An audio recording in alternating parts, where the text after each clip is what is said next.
Біздің ауылда ерекше бір әйел өмір сүреді.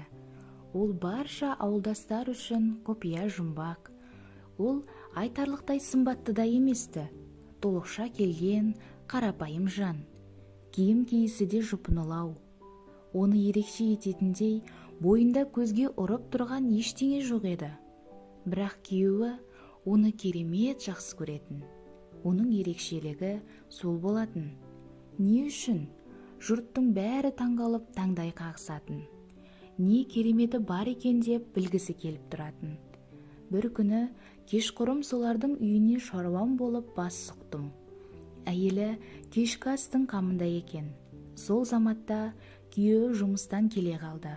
Айдың басы, айлық алатын тұсқа тап келіппін. Ері асханаға өтті де әйелін маңдайынан сүйді. Қолынан ақшасын ұстатты. Әйелі істеп отырған ісін ысыра салды да күйеуін мойнынан құшақтай алды. Осы ақшаны табу үшін маңдай теріңді төккеніңді білем. Рахмет саған сол үшін. Сенің арқаңда бар жағдайымыз бүтін, 4 құбыламыз түгел.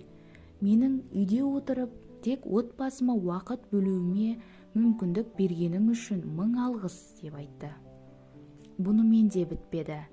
Әйелі төр үйде ойнап отырған балаларына барды. Олардың ойынын доғара тұруын өтінді.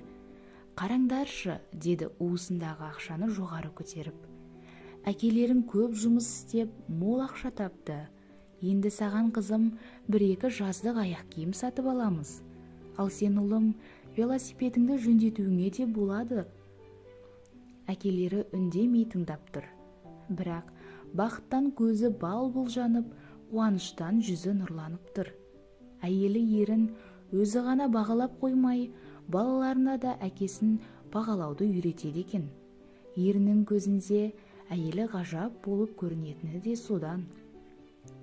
Ол әйел айлық алған сайын осылай жасай ма, әлде мен көрген кезде солай болды ма, ол жағын білмедім. Бірақ бұл үйде күйеуін пайғамбардай сыйлайтыны анық білініп тұрды. Күнделікті тырбың еңбегі үшін ері өзін бақытты сезіне алатындай ахуал қалыптасқан екен. Қарапайым әйел еместігін осы қылығымен көрсетті. Ол ерін қалай сыйлап, бағалау керектігін білген адам. Сондықтан да ол ері үшін әлемдегі ең сұлу әйел бола береді.